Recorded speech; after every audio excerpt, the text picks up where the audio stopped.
Hello friends. This video on life processes part 29 is brought to you by examfear.com. No more fear from exam. So it is now time to discuss about the internal transport in plants. Because we have already spoken about the transportation in animals.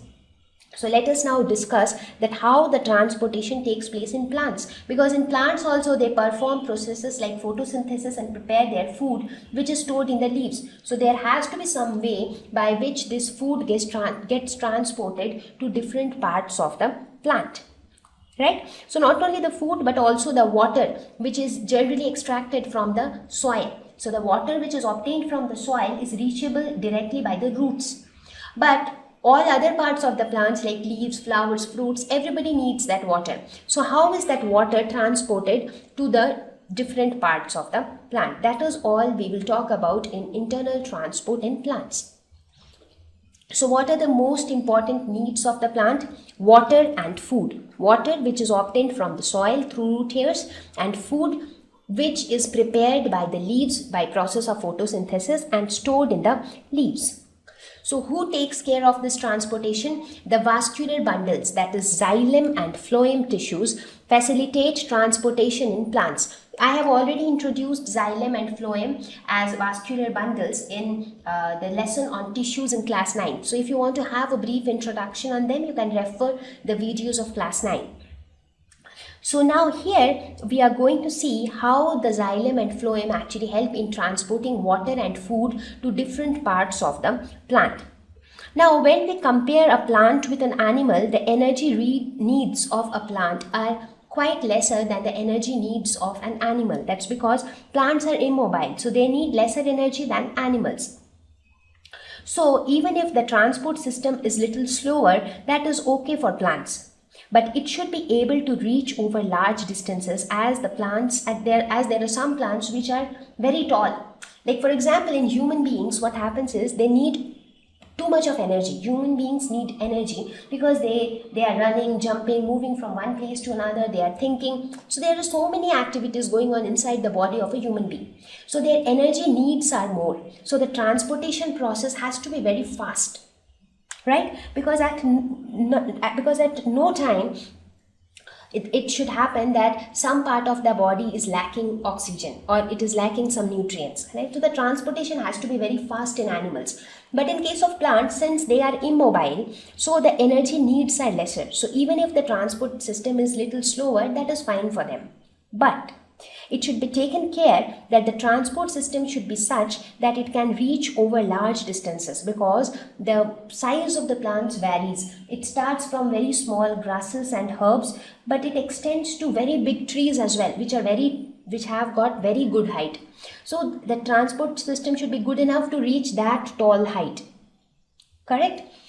So let us now see how the vascular bundles facilitate the transportation in plants. So what are the functions of xylem and phloem?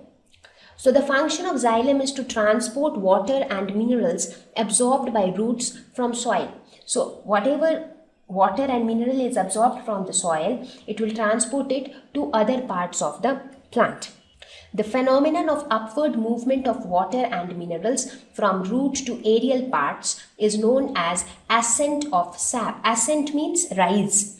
Now in this case, what is happening? The water which is obtained from the soil has to rise upward. So this movement of water and minerals is known as ascent of sap. So xylem actually helps in the ascent of sap. What about phloem? What does phloem do? It transports the food from leaves to other part of the plant, because the food is prepared in the leaves by photosynthesis. So from leaves it has to be transported to all other parts. So what is this process called? The phenomenon of transport of food from leaves to other plant parts is known as translocation. So xylem helps in ascent of sap and phloem helps in translocation. So let us have a look at these two processes in detail. So let us first talk about ascent of sap. Now what are xylem? Xylem are mostly dead cells. Now there are many elements which together constitute the xylem. So what are the different components of xylem? Tracheids and vessels. So what are they? These are tubular structure which conduct water and minerals vertically. So here you can see this is how a trachea looks like. It is a tubular structure which has some pore-like structure called pits all over it. And these are vessels which are again tube-like structure with pits all over it. And how are they connected? I mean, how do they conduct water or minerals? Now, the tracheids and vessels, they both are used for conduction in case of flowering plants. In case of flowering plants, both tracheids and vessels are used for conduction. But in case of non-flowering plants, vessels are not used for conduction. Only tracheids are used in case of non-flowering plants. And both tracheids and vessels are used for flowering plants. Right? Now, how do the tracheids conduct? The tracheids conduct water or minerals through the pits. So through the pits, one tracheid conducted to the other tracheid, and that is how it gets conducted. Now, how do the vessels conduct? The vessels are placed end to end without cross walls. Let us suppose these are the tube-like structures or vessels. Now, two vessels are placed end to end without any cross walls. So what will happen? Water can move through them. So they will together form a pipe-like structure, and through that water and minerals get conducted vertically. Right? So tracheids and vessels are the components or the elements of xylem which actually help in conduction. However, there are some other components also like xylem parenchyma. Xylem parenchyma's main purpose is to store food. So here you can see how the parenchyma cells look like. It consists of cytoplasm, it consists of a nucleus, but their main function is storage of food. They also have xylem fibers. The xylem fibers are the dead cells which are used only for structural strength or support. So out of these components of xylem, the only components which help in the conduction of water and minerals or which helps in the phenomenon of ascent of sap is the tracheids and vessels. So now the question is how ascent of sap occurs. So now we understood that what carries or what actually helps in carrying the water and minerals. It is the xylem, and that too in xylem it is the tracheids and vessels. But the thing is, physically, how does it happen that water starts moving upward against the gravitational pull of the earth? Why does the water move upward? Like something which is falling towards the surface of the earth, that is because of gravity. But how can water against the force of gravity go up? So this happens by the two processes of diffusion and osmosis. Now soil is the place which is enriched with water and minerals. So we have all the water and minerals in the soil. So from soil it goes into the root hairs. How it enters the root hair from soil? By the process of diffusion and osmosis. What is diffusion? It is movement of particles from region of higher concentration towards lower concentration. So the movement of minerals from the soil to the root hairs happens through diffusion. So the minerals actually diffuse. And what happens to the water? What is osmosis? Movement of water from a region of low solute concentration to higher concentration. What is solute? Let us suppose if we have a solution, that is a liquid in which we have some solid particles. So this solid particle is called solute and the liquid is known as solvent. So the liquid is known as solvent. So water will move from the region of low solute concentration. That means low solute is less, means solvent is more. So water will also move from region where more water is there to a region where the content of water is less, right? So basically osmosis is a term which is used for movement of water. So the movement of water from soil to root hairs is governed by the process of osmosis, and the movement of minerals from soil to the root hairs is governed by the process of diffusion.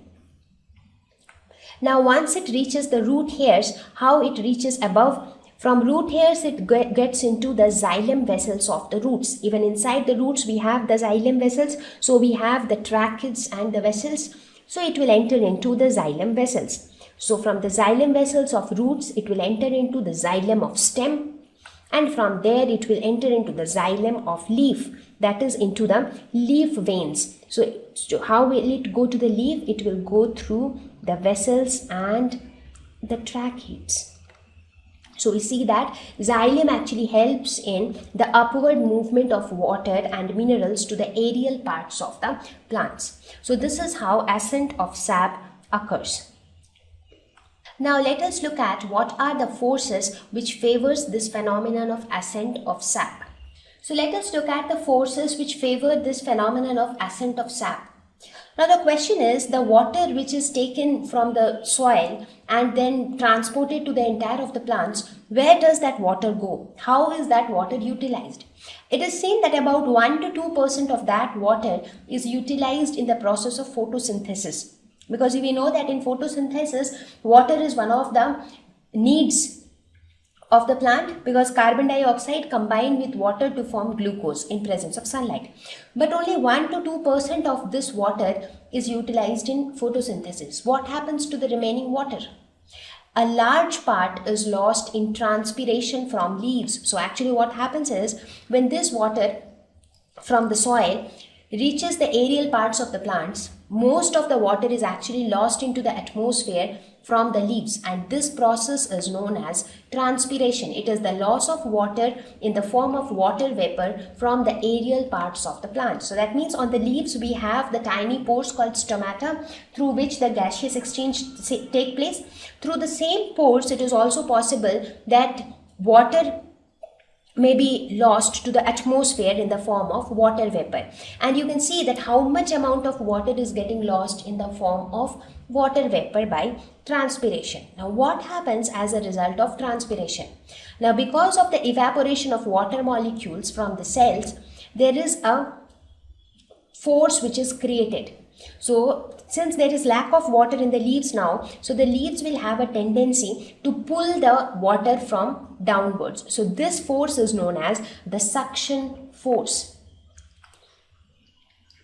So the evaporation of water molecules from the cells of a leaf, that is transpiration, creates a suction force which pulls water from the xylem cells of the roots. So this suction force actually favors the ascent of sap. That means this also enables the water to move in the upward direction against the force of gravity. So we can say that ascent of sap is largely governed by the physical processes like diffusion, osmosis, transpiration. So all these processes together favors this phenomenon of ascent of sap.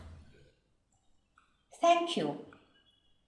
Please visit www.examfear.com to watch more videos, attempt free online test, get free study material, find tutors and mentors. Thank you once again.